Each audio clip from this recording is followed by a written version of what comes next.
Scott, what were the keys to get back in the win column tonight? You know what? I thought that as a group, our details and our compete, some of the things maybe I've talked about in the past that weren't up to speed. I thought tonight, as a whole, we did a better job.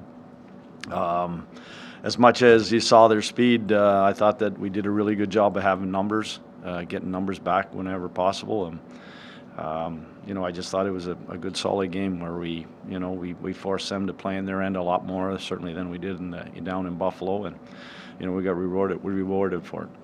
Maybe in that first game there was more space in the neutral zone, and tonight you guys were connected. So how do you get here from there? Yeah, well, we were talking lots about five. You go out as five. It's staying connected. It's not having the forwards stretched out one end of the ice and the D back in the neutral zone. I thought we did a really good job as breakouts. Our D were in the rush. They were a part of the rush. They were working up, and then as we talked about, the forwards pouring back and making sure that it was five guys pretty close together. I just thought that we did a good job on our reloads, that we worked above. We didn't attack back down again and try to pick a pass off. We did a really good job of working over above, and it just kind of helped us with the numbers. You touched on it briefly, but back in Montreal, you were talking about building your game back up, and one of the things you were really focusing on was getting O-zone time and playing the right way there. How did you think your team built on that tonight? Yeah, I think that there was some real good examples of that where we got zone time, and not just Scheif's line. I thought the other lines were doing a good job with it.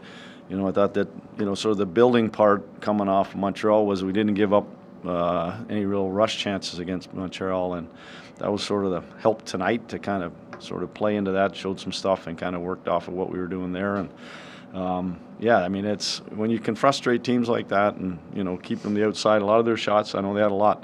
We kept a lot of them coming from the wide side of the ice, deeper in the zone. And when those things happen, you're taking the guts of the ice away.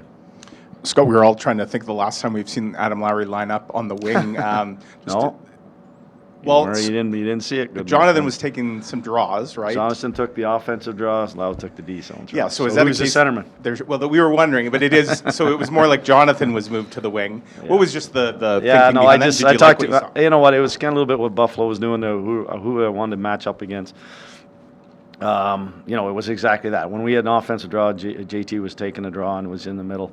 Anything, from the red line back, it was Lau. So Lau was the down low guy, and it was just felt it would maybe take some of the heat off of JT having to do the work in our end and then trying to get down the offensive zone or vice versa. So, Lau, I just it was kind of like the other line as well. It just something that a little bit of history with Nino, Vladdy, and Al. So I mean, it was just trying to get a matchup that I was trying to get against the opposition, but it was also trying to get some people going. And it just sometimes I thought there was some chemistry built, some offensive zone time that helped that out a little bit. Just a quick one on Cole. He told me the other day that he's been working with Marty Johnson on maybe trying to unlock a little more of the offensive upside. That's something that you guys maybe have been waiting to see, but he had 10 goals last year with the Bruins. So have you seen maybe some signs that a night like this could be coming from him? Well, he has such tremendous speed that, on that play there was obviously a great pass, but at the end of the day, he just blew by that defenseman. And that's something that, when I talk to him about it, it's putting on his speed on display as much as possible. And you're going to get the chances. And then obviously it's putting them in. He has had some looks.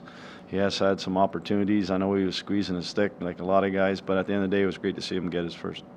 You said this morning that you really wanted to see the fourth line get something going.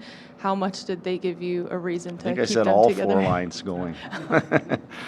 No, but when your fourth line can do that, score 2 goals, that's a big game changer, especially in the second period. It was a tight game.